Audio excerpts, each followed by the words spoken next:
Hello good morning दोस्तों। Sandeep Gurukul academy में आपका स्वागत है। हम लोग आज समझने वाले हैं कि पृथ्वी के घूर्णन काल और परिक्रमण काल के बारे में। हम लोग देखेंगे कि पृथ्वी के घूर्णन काल और परिक्रमण काल से पृथ्वी पर कौन कौन सी दशाएं उत्पन्न होती हैं और उनसे कौन कौन सी स्थितियां बनती हैं। ठीक है, तो आज हम लोग पृथ्वी के घूर्णन काल और परिक्रमण काल के बारे में सोचते हैं। तो सबसे पहले हम लोग समझेंगे घूर्णन काल क्या होता है और उसके बाद परिक्रमण काल क्या होता है। तो हम लोग ऐसे ही नॉर्मल समझ लें। तो घूर्णन काल और परिक्रमण काल के बारे में देखें तो ये मान लीजिए हमारा सूर्य है और ये हमारी पृथ्वी है। देखिए, जो हमारी पृथ्वी है अगर वो यहीं पे अपने अक्ष पर घूमती रहे, ठीक है, अपने अक्ष पर घूमती रहे, जिसे हम लोग क्या बोलेंगे कि ये पृथ्वी अपने अक्ष पर घूर्णन कर रही है। लेकिन यहाँ पे सूर्य है और ये पृथ्वी हमारी है और ये पृथ्वी सूर्य का चक्कर ऐसे लगाए, ठीक है, सूर्य का चक्कर लगाते हुए यहाँ से ऐसे आए, तो इसे हम लोग कहेंगे कि जो हमारी पृथ्वी है वो सूर्य का परिक्रमण कर रही है। ठीक है, ऐसे जो हमारी पृथ्वी चलेगी उसे परिक्रमण कहेंगे और जो हमारी पृथ्वी अपने अक्ष पर घूमेगी उसे हम लोग क्या कहेंगे, ये हमारा पृथ्वी का घूर्णन है। ठीक है, तो इसके बारे में हम लोग समझेंगे यहाँ पे थोड़ा सा। देखिए, ये हमारी पृथ्वी हो गई, ठीक है, मान लीजिए ये हमारी पृथ्वी हो गई, अर्थ।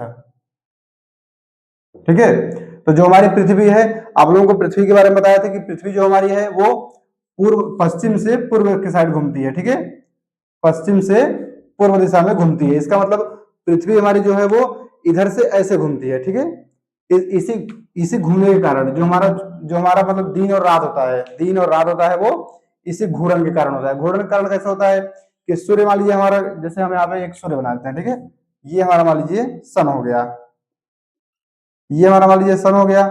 तो पृथ्वी के सामने वाला जो भाग होगा, सूर्य के सामने वाला जो भी भाग होगा पृथ्वी का, उस पर सूर्य का प्रकाश पड़ेगा और यहाँ पे दिन वाला भाग हिस्सा दिखेगा।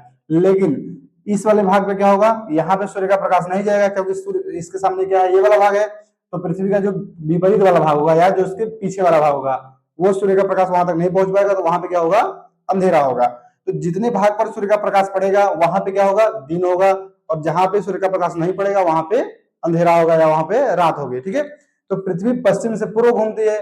तो देखिए, पृथ्वी पश्चिम से पूर्व घूमती है। देखिए, यहाँ पे हमारा सूर्य है और ये पृथ्वी हो गई। अगर इसको हम लोग बड़ा थोड़ा लेके देखें तो इसको ऐसे ही समझ लेते हैं ना, पृथ्वी अगर ये हमारा सूर्य है और पृथ्वी ऐसे घूम रही है। ठीक है, तो देखिए पृथ्वी हमारी पश्चिम से पूर्व घूमती है, तो पश्चिम से पूर्व ऐसे देखिए पृथ्वी हमारी घूम रही है ना। तो देखिए सबसे पहले सूर्य यहाँ पे दिख रहा है, फिर ये ऐसे सूर्य यहाँ पे आया, फिर उसके बाद इधर जाते जाते यहाँ पे। तो इसी के कारण हमारा क्या होता है कि सूर्योदय यहाँ पे होता है। ठीक है, सूर्योदय पूर्व में होता है और सूर्यास्त पश्चिम में होता है, यहाँ पे सूर्यास्त होता है। ठीक है, तो इसका कारण क्या है कि पृथ्वी पश्चिम से पूर्व घूमती है, इसलिए यहाँ पे हमारा जो सूर्योदय होता है वो पूर्व में होता है और सूर्यास्त जो होता है वो पश्चिम में होता है। तो हम लोग क्या समझ रहे हैं, घूर्णन समझ रहे हैं। ठीक है, घूर्णन हम लोग देख रहे हैं, घूर्णन इसको बोल सकते हैं रोटेशन।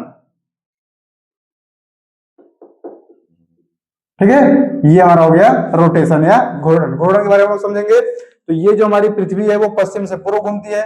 और देखिए, ये घूर्णन के बारे में हम लोग समझे तो जो हमारी पृथ्वी होती है वो सूर्य के सापेक्ष घूर्णन करती है। ठीक है, सूर्य के सापेक्ष रोटेशन करती है। पृथ्वी अपने अक्ष पर एक चक्कर पूरा करने में लगभग इसको समय लगता है 23 घंटे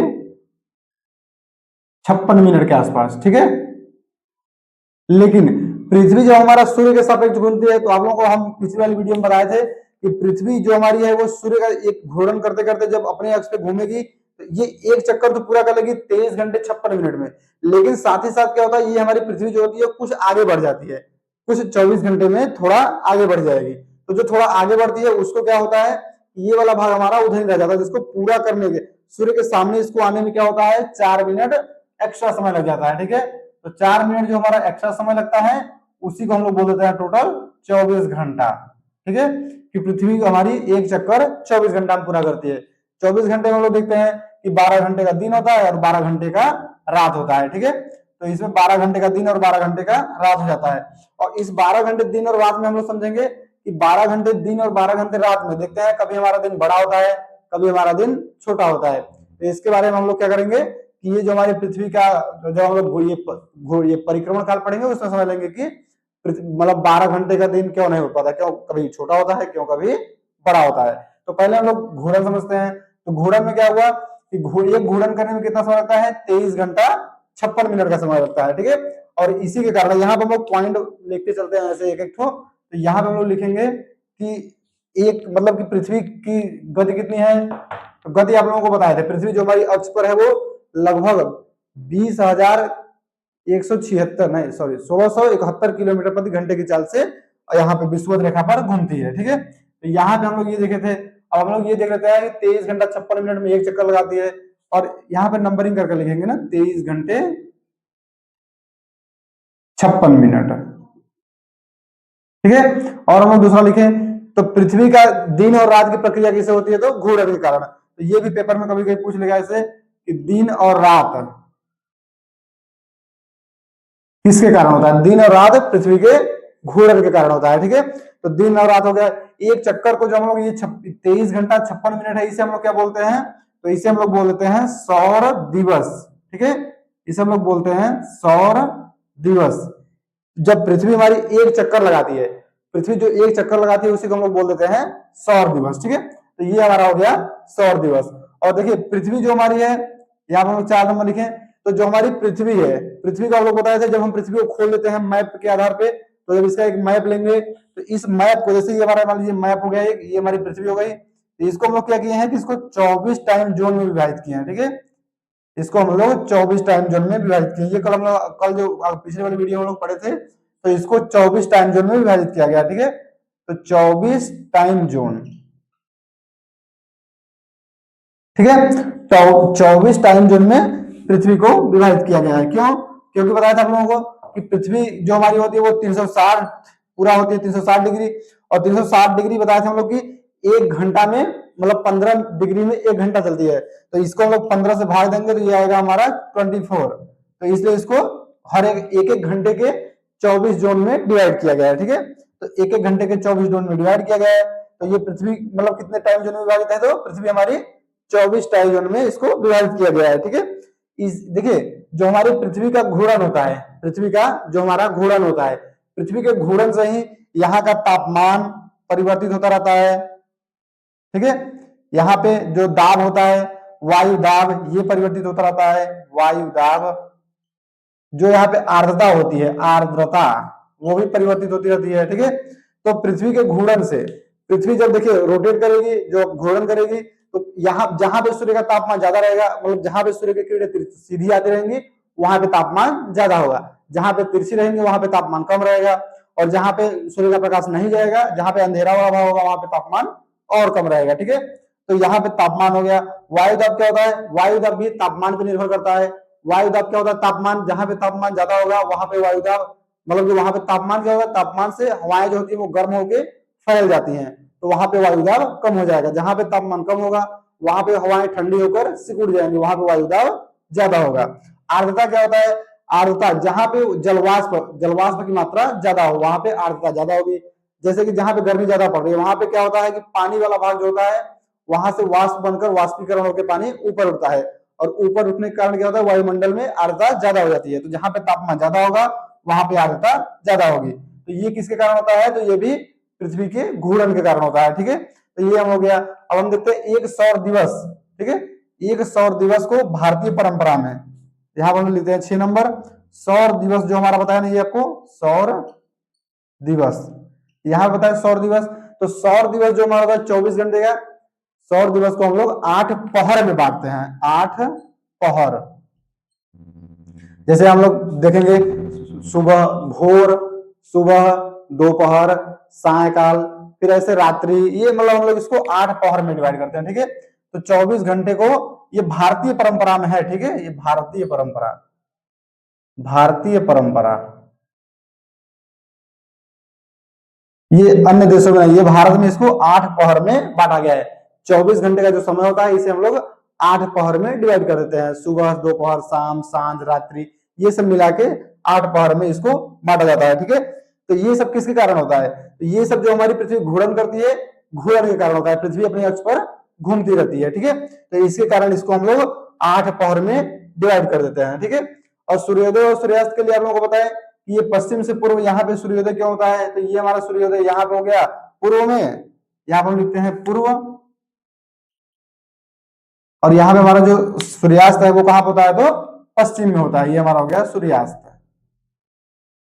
अब ये पश्चिम में क्यों होता है और पूर्व में क्यों होता है, तो आप लोगों को बताएं कि जो हमारी पृथ्वी होती है वो पश्चिम से पूर्व घूमती है, पश्चिम से पूर्व। तो देखिए यहाँ पे हमारा सूर्य स्थित है।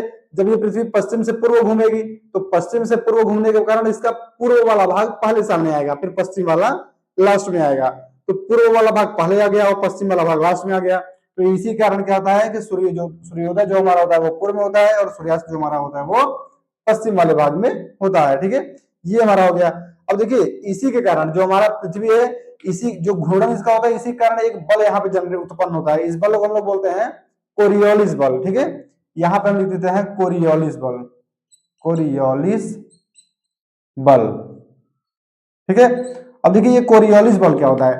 पृथ्वी जो हमारी होती है, जैसे कि हम किसी वस्तु को, मतलब मान लीजिए कि ये कोई वस्तु, ये मान लीजिए कोई चीज है, ठीक है, और इस पे किसी चीज को हम लोग खड़ा कर देते हैं, या कोई गाड़ी ले लीजिए। देखिए जो गाड़ी हमारी, मतलब कोई कार ले लीजिए या बस ले लीजिए, अचानक जब ये चलती है तो उस पर रखी वस्तु क्या होती है कि पीछे थोड़ा हट जाती है। जैसे गाड़ी ये हमारी हो गई और ये जब आगे जाएगी तो ये वस्तु थोड़ा सा पीछे होगी, फिर जब चलने लगेगी तो ये बैलेंस हो जाती है। जब पृथ्वी हमारी घूमती है तो इस पे जो हवाएं होती हैं वो क्या होती हैं कि विपरीत दिशा में ये प्रभावित होती हैं। ठीक है, तो कोरियोलिस बल जो होता है वो जिस दिशा में पृथ्वी घूमती है उसके विपरीत ये बल लगता है। ठीक है, तो कोरियोलिस बल जो होता है वो पृथ्वी के मतलब विपरीत दिशा में लगता है। ठीक है, तो ये एक हमारा हो गया कोरियोलिस बल। यहाँ पर हम लिख देते हैं 7 नंबर कोरियोलिस बल। और कोरियोलिस बल किसके कारण उत्पन्न होता है, तो कोरियोलिस बल भी हमारा घूर्णन के कारण उत्पन्न होता है। ठीक है, तो ये हमारा हो गया कोरियोलिस बल। और इसमें हम देखें तो इसमें कुछ मतलब ऐसी गतिविधियां होती हैं। देखिए ये तो हमारे हो गया कि पृथ्वी घूर्णन कर रही है। अब हम लोग और समझे, और तो पृथ्वी जो हमारी घूर्णन कर रही है, इसके घूर्णन में अब थोड़ी थोड़ी कमी देखी जा रही है। अब ये कमी क्यों देखी जा रही है इसके बारे में लोग समझे। तो कमी देखने का मतलब क्या हुआ कि पृथ्वी के घूर्णन, जैसे कि इसकी स्पीड मतलब ये 23 घंटे 56 मिनट में एक चक्कर पूरा करती है, तो अभी ये क्या हुआ कि कुछ इसमें टाइम में इसकी कमी आई है, 23 घंटा 55 मिनट समथिंग के आसपास देखा गया है। ठीक है, मतलब अनुमान लगाया जा रहा है कि ये पृथ्वी की घूर्णन थोड़ी थोड़ी कम हो रही है। अब ये कम क्यों हो रही है, तो जो हमारा यहाँ पर हम लोग देखते हैं ना कि कम क्यों हो रही है, तो ये पृथ्वी को यहाँ से हटाते हैं और आप लोग इसको ध्यान दीजिएगा। तो हम लोग यहाँ पर लिख देते हैं, देखिए 1 नंबर हम लोग लिखते हैं कि पृथ्वी की घूर्णन कम क्यों हो रही है। घूर्णन में कमी, घूर्णन में कमी के कारण, यहाँ हम लिखिए घूर्णन में कमी के कारण। तो 1 नंबर में लोग देखेंगे पर्यावरण परिवर्तन या जलवायु परिवर्तन। ठीक है, यहाँ लिखते हैं जलवायु परिवर्तन।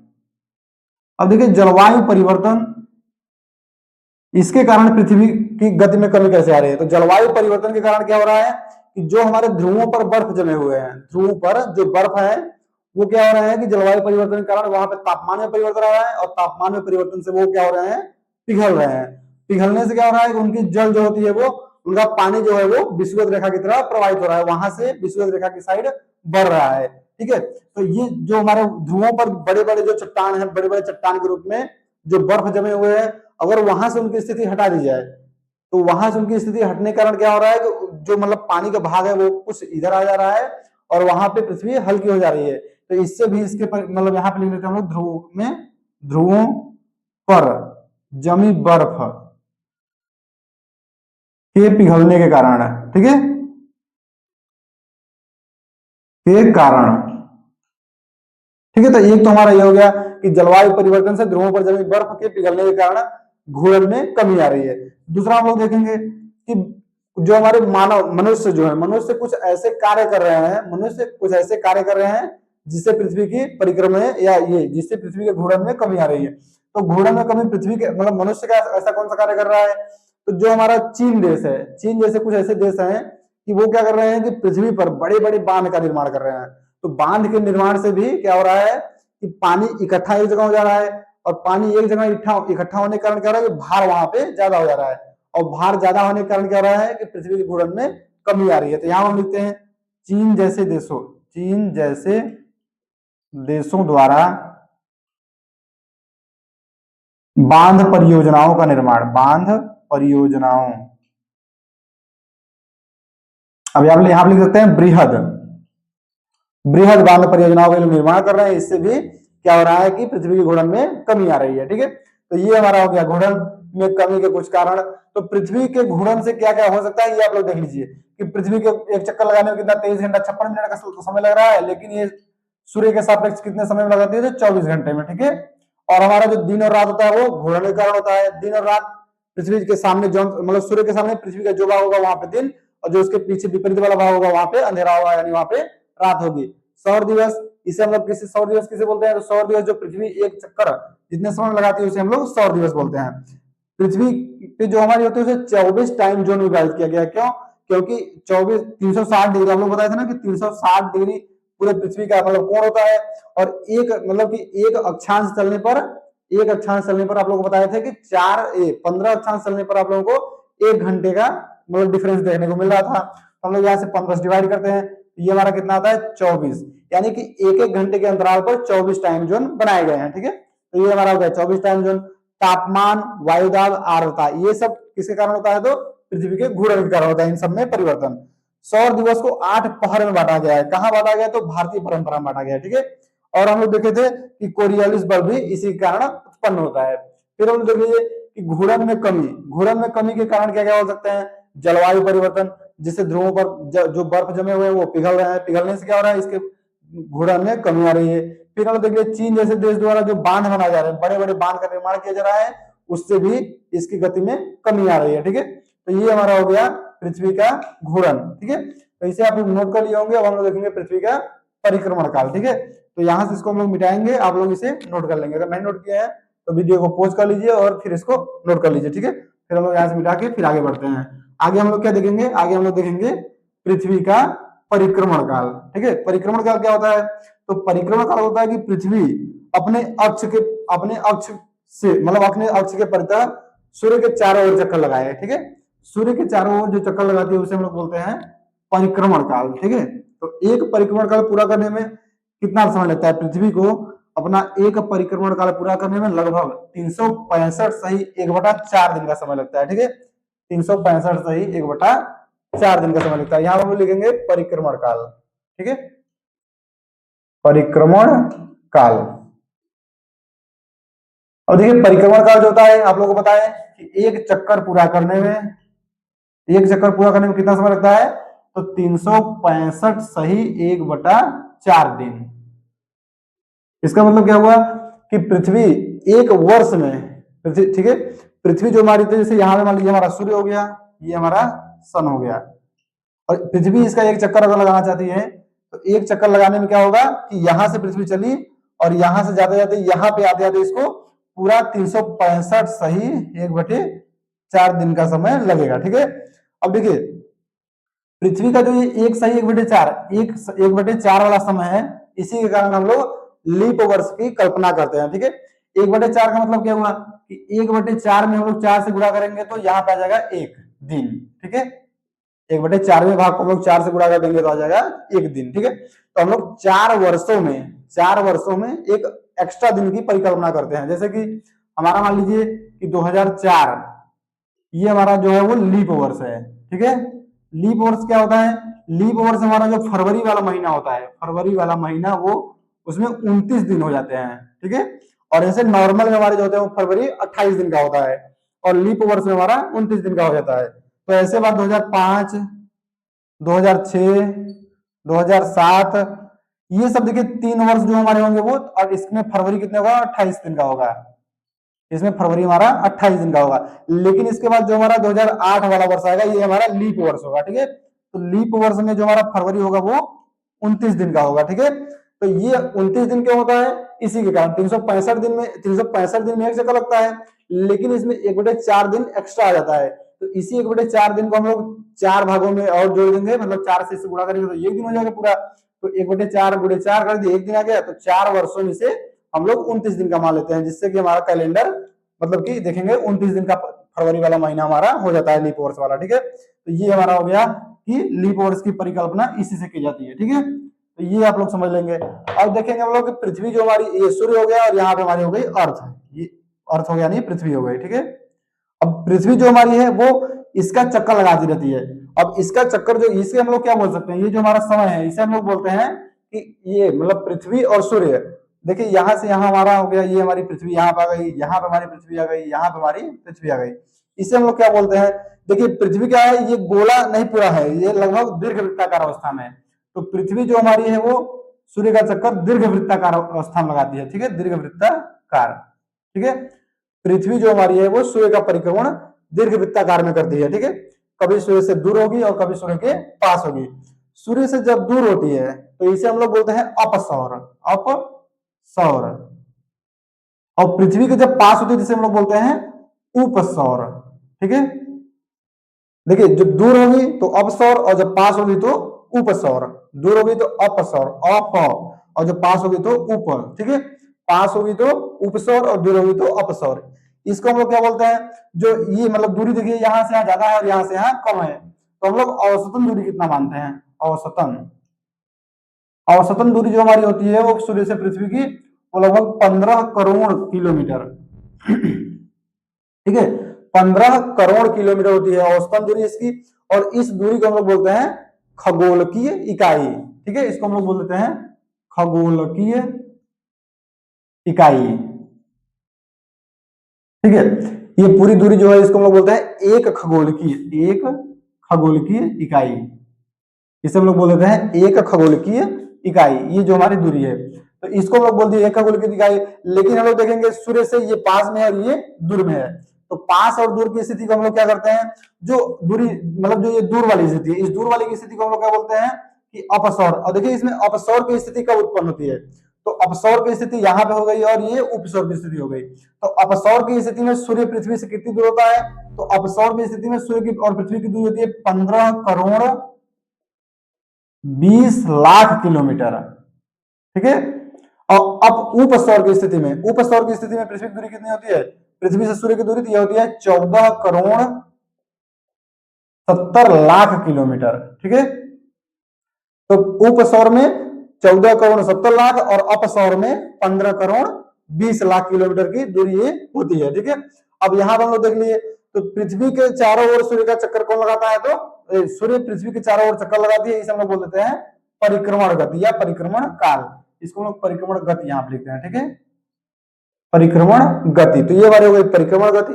और इसमें आप लोग देखें कि सूर्य का चक्कर लगाने के लिए कितना समय लग रहा है, तो सूर्य का एक चक्कर लगाने में इसको लग रहा है 365/1/4 दिन। ठीक है, और यहाँ पे हम लोग यूनिट फोर्स के बारे में समझे लिए हैं। ठीक है, तो और हम लोग देखते हैं कि एक चक्कर में 365 दिन हो गया। और उपसौर की स्थिति देखिए, उपसौर और अपसौर की स्थिति जो होती है वो कब कब आती है, तो यहाँ पर हम लोग लिखेंगे अलग से ना, तो इसको हम लोग यहाँ पे लिख देते हैं उपसौर और अपसौर। यहाँ पे लिखते हैं उपसौर।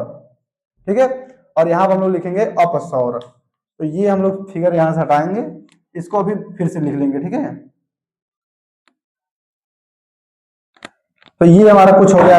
अब देखिए उपसौर यहां पे लिख लिया और यहाँ पे लिख देते हैं अपसौर। ठीक है, इसको आप लोग लिखते चलेंगे। तो देखिए उपसौर की स्थिति हमारी कब आती है, तो उपसौर की स्थिति हमारी आती है 3 जनवरी को।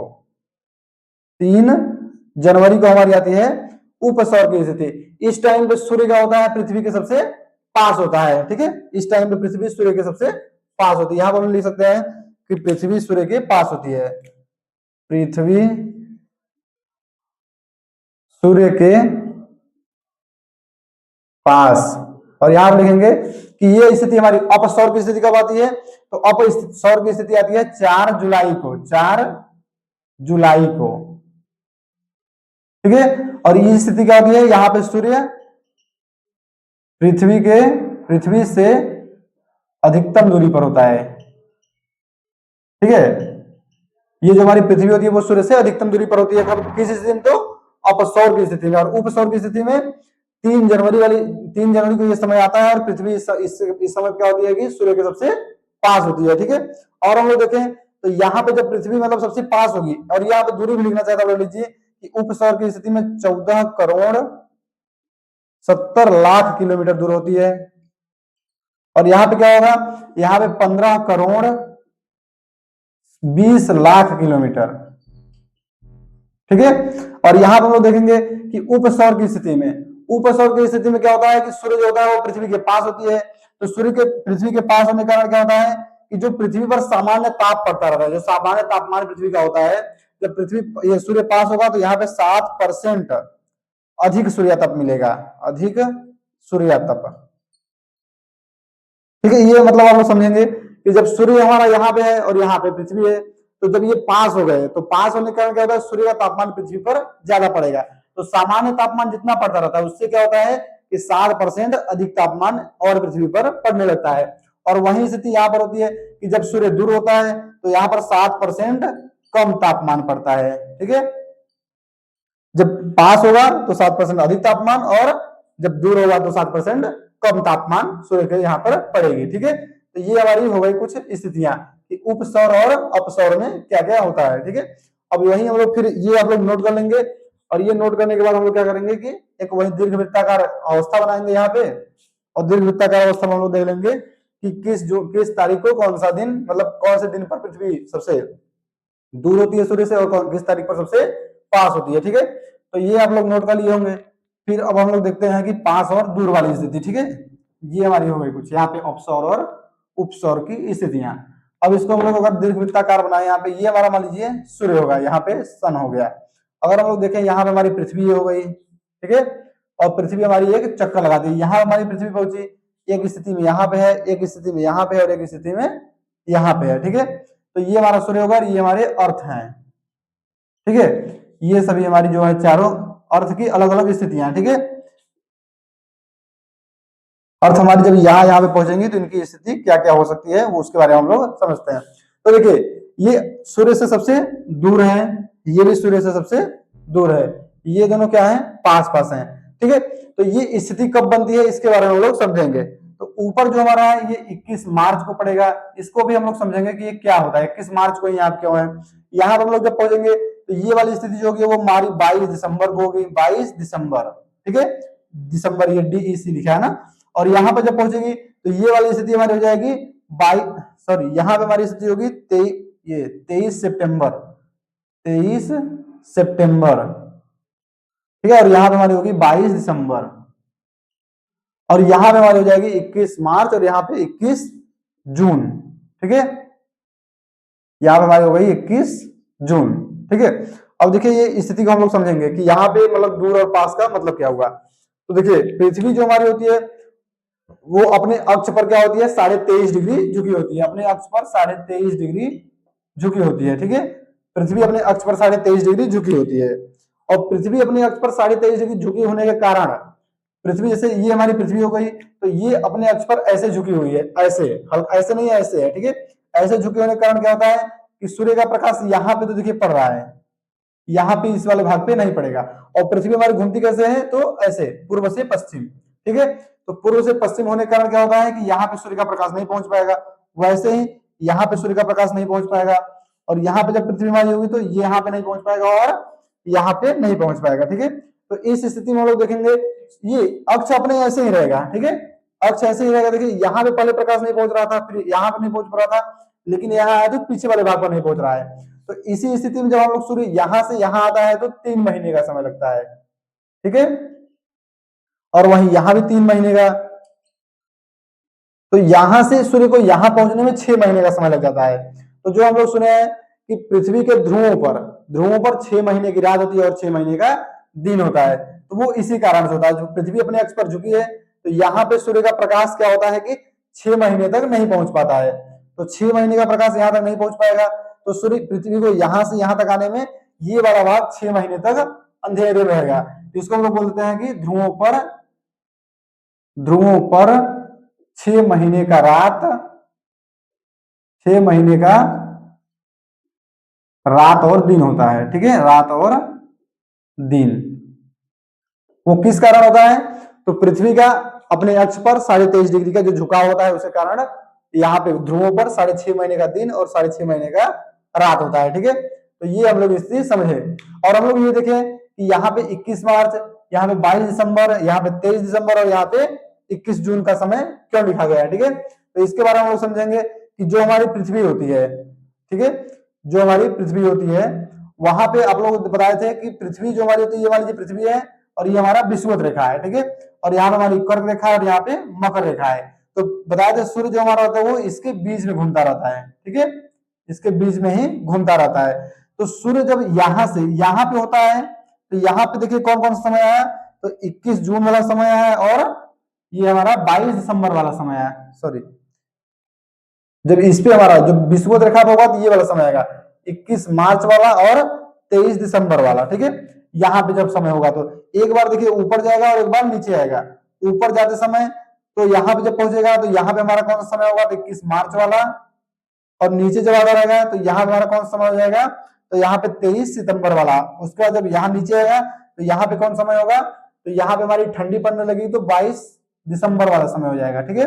और फिर से जब पृथ्वी सूर्य यहाँ से यहाँ चलेगा तो यहाँ पे समय हमारा हो जाएगा कौन सा समय, तो 21 मार्च वाला, ठीक है। 21 मार्च, 21 जून, तो यहाँ पे जो हमारा सूर्य आएगा तो 21 मार्च वाला समय हो जाएगा। ये दोनों समय जो है वो विषुवत रेखा पर जब सूर्य होगा तब होंगे। देखिए 23 सितंबर और 21 मार्च वाला समय कब होगा, जब हमारा सूर्य विषुवत रेखा पर होगा।